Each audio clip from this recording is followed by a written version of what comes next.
Hank Azaria has been on the show many times, so we figured with them in the World Series now just in a rocking chair, waiting to see where they are going Tuesday for Game 1. I figured let's get Hank on the phone. You there, Hank? Yes, I'm in my rocking chair, Rich. Are you are you knitting a Mets Daniel Murphy Afghan or something? What are you doing right now, Hank, in that rocking chair? I'm in a chair. Yeah, I'm in a rocking chair because I'm old, not because I'm waiting for the opponent in the World Series to reveal themselves. But yeah, it's I tweeted yesterday. Mm-hmm. I don't think Mets fans are constructed for this kind of success. We can't handle it. And even normally I would turn to the Jets to start whining about them, but they're playing well. I don't know what to do with my negativity now. Yeah, so take it out on your family, Hank. Isn't that what everybody does? I'm yelling at my son a lot. That's what's happening. Although he's now what? He's 5 now. Is he locked in? He is 6. He's 6. So is he locked in on this as well?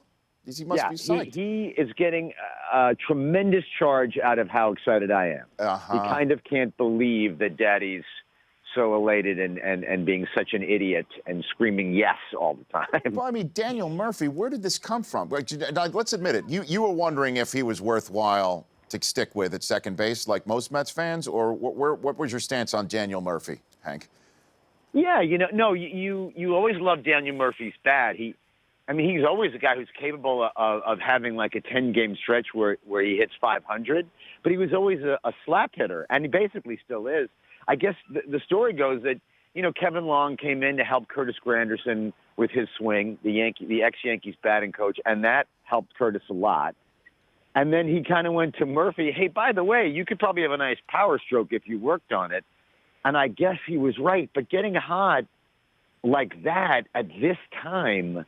By the way, I think I'm right about this. Not only has nobody ever hit a home run in 6 games in a row in a postseason, no one's ever done it at any time, right? That nobody's ever hit a home run in 6 games in a row during the regular season ever. I don't think that's happened either. I think we need to check on that. I think my favorite player, Donnie Baseball, once did it back in the 80s. I think he may have done it 7 times, or Ken Griffey Jr. But I think, yeah, we'll look on that. But look, man, Here's the deal. Dale Long of the Pirates, I think, had, what do you have, Long? Dale Long of the Pirates, 1956, 8 straight games to home run. Let's not burst your bubble, Hank. I don't want to burst your bubble. I got to go. I got to get back in my rocking chair. I have Hank Azaria from The Simpsons, obviously one on Showtime's a great series that's going on right now with Ray Donovan. Joining me here on the Rich Eisen Show. So, what do you think happens with the World Series, Hank? Are you in house money now, or are you still thinking now that we made it, this has got to happen right now?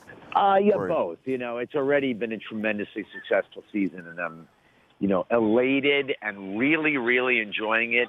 On a personal note, it happens to have I moved back to New York 2 years ago, not because I wanted to be raise a Mets fan, although that was a small part of it. Yes. But I really have enjoyed being in the midst of New York sports here. And, being able to read the back page of the news, the Post every day, and listen to all the sports talk all day. And the schedule has been such that I've had a lot of time to follow all this. So I've been highly aware of all the minutiae. And, look, I had that for the Knicks last season, too. I followed every single maneuver, but that wasn't a very happy experience halfway through. It was not, and it's interesting, Hank. I mean, if you look at that game that was going on, wow. See, this is what we were talking about. You said it could be sirens in the background. This was the sound. This was the sound that a lot of Mets fans were hearing, as a matter of fact, when the Wilmer Flores for Carlos Gomez trade was supposed to go down and then wasn't, and then the next day, when that whole debacle happened, they blew a 6-run lead with a 2.5-hour rain delay with the Padres in the midst. That's when you thought that's the end of the season. That's it. It's not going to happen. And who knew that was the dark moment before the greatest dawn maybe in Mets history, Hank? Well, yeah, that was the true nadir. That was the low point.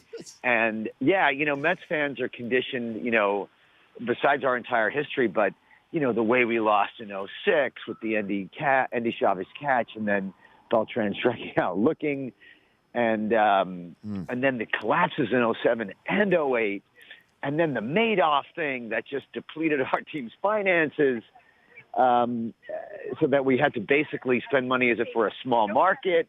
even though they have their own television contract in the middle of New York City.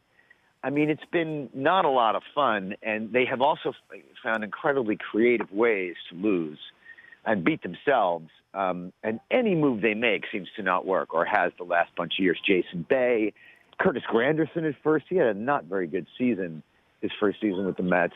So we're just conditioned, and there's literally, as you know, a million more examples. Sure. We're just conditioned to expect stuff not to work out.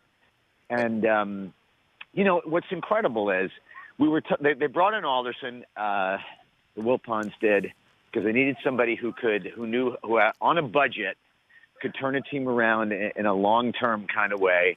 And, you got to give him credit. And I know a lot of it is also Omar Minaya, is the pieces he put in place. But, you got to give Sandy credit for a lot of moves. But the thing was, Wheeler, acquiring Wheeler for Beltran, right? Mm-hmm. And then the Dickey deal where we got Syndergaard. Darno and Syndergaard. And then not giving those guys up, not trading them when he could have many, many times. But we were always told as Met fans, they went into this era of not spending, and the trade deadline after trade deadline and offseason after offseason, there were no money spent, no moves. And we were told as soon as these young arms are ready, we'll make some moves. And so everyone's breath was bated at the trade deadline. Like, will they do it or not? I didn't think they would. And not only did they make moves, but everything they seemed to do worked like a charm. It's been amazing to watch. To see the way they played in July, this team was nowhere. Yeah, it was dead. It was dead. I've got 5-time Emmy Award winner Hank Azaria on the phone, also a Jet fan. Do you think that this could be contagious? You think Fitzpatrick could be the Daniel Murphy of the Jets, Hank? Do you think? Could this possibly jump from Mets to Jets? I think it's probably more likely that Fitzpatrick will hit a home run in 6 games in a row than that he'll bring the Jets to the Super Bowl. Let's put it that way. So you don't have. Come on now, Hank. You're brimming with confidence. Let's not throw the baby out with the bathwater here, Hank. They are overachieving. I am surprised. I have to say that I am surprised. The Jets seems like their ceiling. It seems like their ceiling is higher than we might have thought. We'll see this weekend. This should be a fascinating game. How about that butt fumble tweet by the Patriots? Did you see that? Oh, and then I saw it in the hour and a half in which it was up on Twitter, Hank. They deleted it. Yeah, I know. They pulled it quickly. I think that says, I was listening to Michael Kay. They mentioned like that proves that Bill Belichick probably doesn't have a lot to do with the Twitter feed, because there's no way he would have. Well, somebody, that. As I said on my show, on this show yesterday, Hank, somebody told the Twitter person that do your job to delete it, And my question is who's the person in the organization that has to tell Belichick? Well, Coach, on Twitter, we posted a butt fumble picture. Who's that? I know. I mean, yeah, who would do it? I mean, it's like you and I know, right? We don't work for the Patriots. Right. You and I know that's going to really upset Bill Belichick. That's true. We don't even work for him.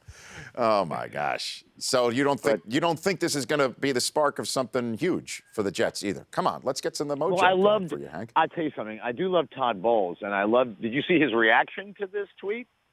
Yeah. Go for it. He said, I'm not much of a Twitter guy. Can you imagine Rex's reaction? It would have been somewhat different. Yeah. Oh, my gosh. Yeah.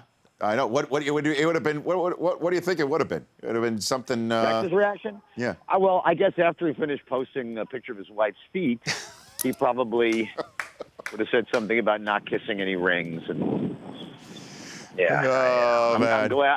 I'm glad he's Buffalo's problem now. Mm-hmm. I'm glad Carlos Beltran is the Yankees' problem now. It's all coming up roses for you, Hank. And plus, Jimmy Graham, who couldn't do anything all season long, comes up with his first 100-yard receiving game for you in fantasy against who? Who did he finally come up with that against, Hank, last week? Go for it. Let everybody know. Go for it. That was young Rich Eisen. Yeah. Yep. And is it really? And last night he got he got about 31 yards. That's it. So that's it. That's it. Yeah. It's a window of opportunity, just like Daniel Murphy. You're the Daniel Murphy of fantasy right now, Hank. We had quite the battle last week. We did. It came down to Odell Beckham getting 1 target in the second half. That's it. But yeah. I wouldn't go against you right now, Hank Azaria. I'll tell you that. Do you want Law? Ask him the question you asked me the other day that I said I couldn't because I wasn't a Met fan. Go for it. Ask him the question. Hank, obviously your Mets are in pretty good shape here with the World Series 4 games out. What would you rather have as a Jet fan? A Mets World Series win or a Jets Super Bowl? If you had a choice, what would you choose, Hank? Oh boy, that's like Sophie's Choice. Why are you making me do that? That's what we do. God, that's really hard. Oh my God. Think of what 10-year-old Hank Azaria would Yeah, want. right. Jets Super Bowl, Mets World Series. You've seen a Mets World Series in your lifetime. Well, he was alive for the Jets Super Bowl. Still alive. But do you recall? Still alive. I'd go Mets. There you go. Personally, because yeah. I'm more. I'm a bigger. It's funny. I'm a bigger football fan in general. Meaning, any two teams on any Sunday, I will really enjoy watching.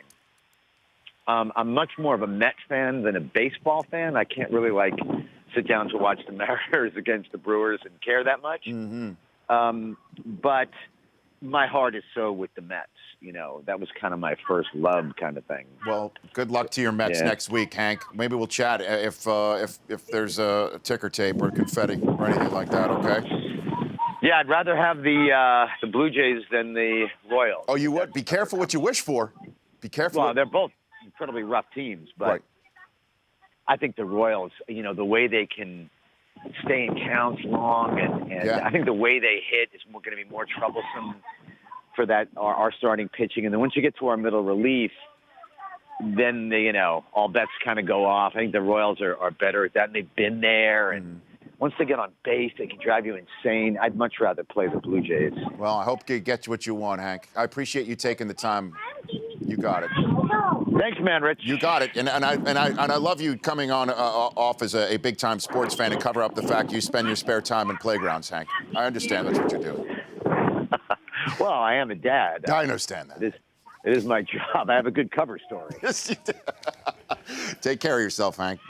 Take care, Rich. Good to talk to you. You same here. That's Hank Azaria. The Rich Eisen Show, weekdays at noon Eastern. On Audience.